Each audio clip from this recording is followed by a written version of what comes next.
Hi everybody, this is James Lout with James Lout Photography. This is Anna Stout, Executive Director of Roice-Hurst Humane Society. We just wrapped a couple weeks ago, we wrapped our 2021 Roice-Hurst calendar. And so we just want to talk a little bit about that whole process and shed a little light behind the curtain at the whole process of creating a calendar with pets.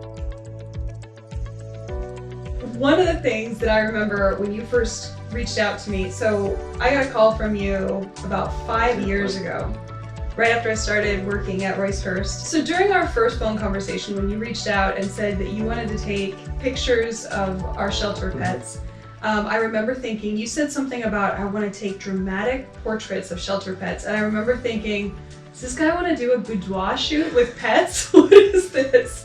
And then, you know, we kind of took a leap of faith on each other, I guess, and you came in a couple weeks later, and that very first photo session, I remember we got some of, still to this day, my all-time favorites that we've taken together. Sugar. Sugar is one of my absolute favorites, and I think that that is one of our crowning jewels. The one that we consider Karate Cat. Karate Cat is that definitely... one is probably, I would probably say that is my favorite shot, just because the expression on the face, the snarl, the reaching for the toy. I mean, I don't think I'll ever get a shot that is that good. I mean, that was just perfect timing. We've come close. We have. If I could focus faster, we'd have more focus. Or if we could just get that catch light in the eye. There. Oh yeah, the catch lights are, because animals look like just dead in the eyes when there's no catch light. And so many good shots are either out of focus or no catch light. There are two frustrating things for me about these shoots. One is when we have the perfect pose, we've gotten the animal in the perfect position, it felt great, initially it looks great, and then you hop up behind the computer and we zoom in and it's just barely blurry. And I think that's one of the things that just really makes this, that's the bummer part of doing this kind of work. And then the other frustrating part is just, you know, it's like you said, you need a lot of patience because you are working with animals that, in our case, these aren't animals that we necessarily have built a rapport with. So they don't have, some of them have been in the shelter, you know, just for a short period of time. Some of them have not learned manners or been through any kind of training yet. So what we're doing, we're not, you know, telling the dog to sit and the dog sits, especially because the shots that we like to get are not dogs sitting, but dogs doing things and cats doing things.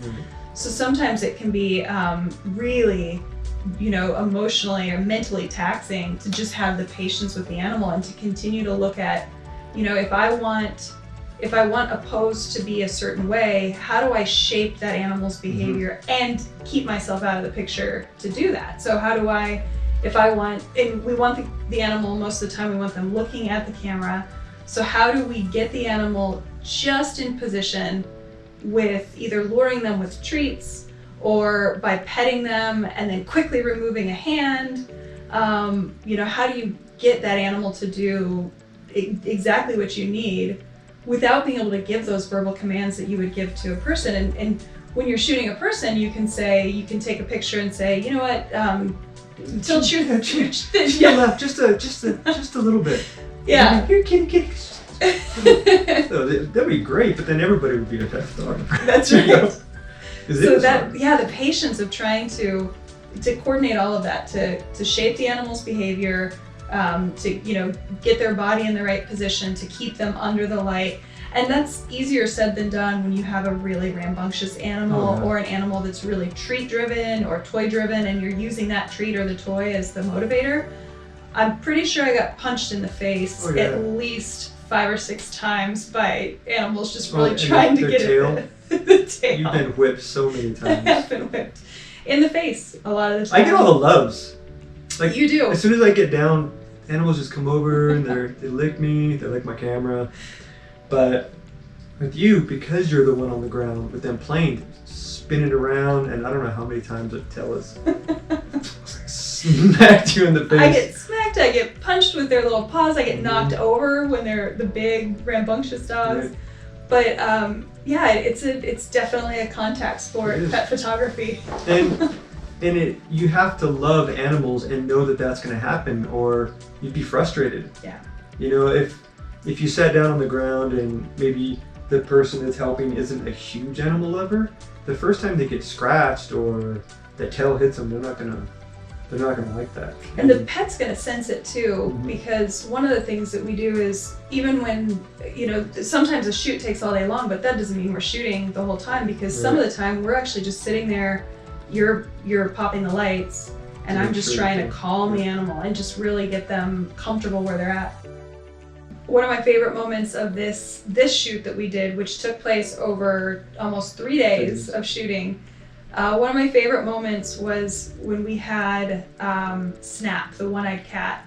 And Snap was a total lover. She was wonderful until she wasn't with you. And so that makes it very hard to get a picture of an animal when they have to be attached to you, because you can't Photoshop an entire person out of the photo if they're, you know, in contact with the animal. So what was so funny about that picture with Snap was that she likes to be on shoulders. So she had climbed up on my shoulder, and we were all standing there talking, trying to just wait and see if she would calm down and see if she would get more relaxed and more confident in the studio here. And then she kept kind of climbing, and I leaned forward so that she would be on, you know, she wasn't falling off my back. And then there was this moment that we both just knew this is about to work, because as she kind of climbed down on my back and I leaned forward and she started to lay down. And so I kind of carefully got on my knees and said, shoot. And as that was happening, you were down on the ground with your camera, and I was moving my hair out of the way to make sure that you had just, my black shirt was the only thing, you know, that in contact with that cat. And it's one of my favorite photos that we took. And it doesn't even look like, it was on you. It just looks like maybe it was on like a black bench or something. It was such an achievement, because Snap was not relaxing. No. Snap, once she was perfectly happy and purring while she was with a person, but the second that we separated her and just put her on her own, she was freaking out. And so that was such a reward to be able to find a way to photograph that beautiful cat and to really have her featured in the, you know, she's a perfect shelter cat. And she was such a loving cat. She was a staff favorite. And to find that way to still give her what she needed, which was the people connection and the people comfort, and still get a gorgeous shot out of it was really exciting. Okay, so let's talk really quickly. I do want to talk technical just a little bit, because this is a behind the scenes and a making of. So I want to make sure that people who are interested in really learning how we did this have a little bit of insight into the technical aspects of it. So talk to me about the things that will make no sense to me, but I will sit here and nod like they do. I think if we're trying to go for like the action shots, then you definitely need to use strobe, which can be kind of hit or miss, because sometimes the animals don't like strobe. And that's why the first, I'd say 20 to 30 minutes, we let the animals like just kind of walk around, and then I'm not constantly, but just randomly setting off my strobe to find out if they're gonna be scared or not. For action shots, I would definitely say strobes are more important than constant light. While there are a lot of times that I believe we both would wish that there was constant light, you know, just because you don't have to worry about the flash, you don't have to worry about the flash not going off, which is another problem that we've had before. Maybe my trigger doesn't work like at that one moment where the cat does something perfect, amazing, and the flash doesn't fire, which is again frustrating, you know, for all parties. You know, it's when we get a shot that we know would have been just incredible, and then your gear was the problem. The other thing that we really that I noticed we had to keep doing was really adjusting where the light was, because sometimes we had teeny tiny little kittens and puppies who were on the ground, and then sometimes we used the bench and had them up here, and then sometimes we just had these great big dogs. So what were your considerations when we were positioning the lights? Usually I try to get the light to be more at a 45-degree angle so that the catch light is in a good position. Like for portraits for people, that's kind of what we go for, like a 45-degree angle for the catch light. So I think it looks just as good for animals. But if I had the light set up for, say, a Great Dane, and then you bring in a kitten, the light's going to be, it's either going to be too high or it's just not going to light them enough. And so I'm constantly either raising and lowering the light to try to get the same look per animal, especially for the calendar. In simple terms, I mean, there's only a small portion. If you have the light set to where you're lit right here, by the time you move over here, now you're outside the light. Mm-hmm. It's already darker. If you move a little bit closer, now they're too bright. And so you're pretty much a little square of where that animal can be. And so that's where you come in. I mean, and that's where you would get the toy, drag them around, bring them back, try to get them to come right there, and then I have to try to capture them once they land in that spot and then do something cool at the same time, which is definitely hit or miss. Yeah, a lot of it's hit or miss. I mean, how much of the time do we spend with me seriously just taking either a treat or a toy and luring the animal, and especially when we get them right to where they want to be, and either they look away or you're late on the shot or early on the shot because we don't quite predict what the animal's going to do. I don't focus fast enough because unlike a portrait, you can focus and then you just take the photo. But I'm trying to focus on their eyes as they're moving at 100 miles an hour and then trying to capture it when they do something cool. Yeah, and that was a lot of the fun this time, though not our most usable photographs, but for me, I think the best part of this shoot was just watching those kittens. Well, the kittens and the puppies, but we had the little bully puppy. The little bully puppy. It's like a playground bully. It was fun just to watch. I mean, it was like pushing everybody around. Just, it's kind of funny. Yeah, and cats like coming out of nowhere, just barreling into each other and playing with each other, and it was a lot of fun. But man, to get when we started bringing more than one cat into the mix or more than one puppy into the mix, and we wanted them to do something, that got really complicated because we needed them we both needed them in that very small space where the light was. We needed them looking the right direction. We needed one not blocking the other one's face.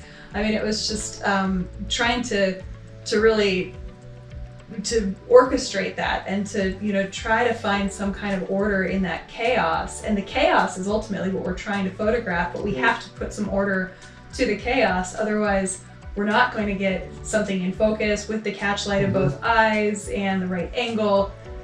So it's such a fun experience to try to do that. But man, every single time we come in, it's just like, all right, here comes a challenge. And I think that if it was easier, I don't think it would feel as rewarding when we got those cool action shots. I mean, if they were just did it on command, if a dog just did whatever you wanted, I mean, it'd be cool. I mean, it would look great, but the animals that we work with, they're not trained like action jumping around like animals, and so it takes so much time and effort that when we do get that just amazing unique shot, it's like, wow, it was worth it. Yes, it took 3 hours to get that shot, but if it was easier, I don't know, I don't think that we wouldn't have that same sense of fulfillment, maybe. Yeah.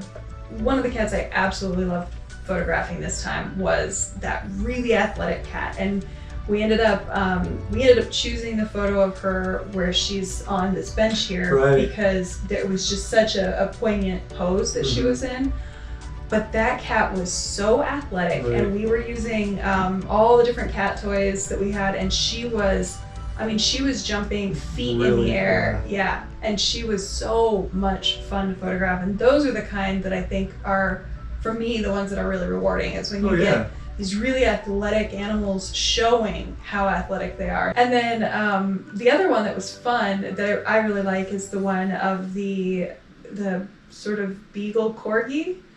I love that one because that dog was nuts for the ball. And so everything with this dog, we've got so many bad photos of this dog just running and chasing and the ball coming right outside the light, coming straight at you.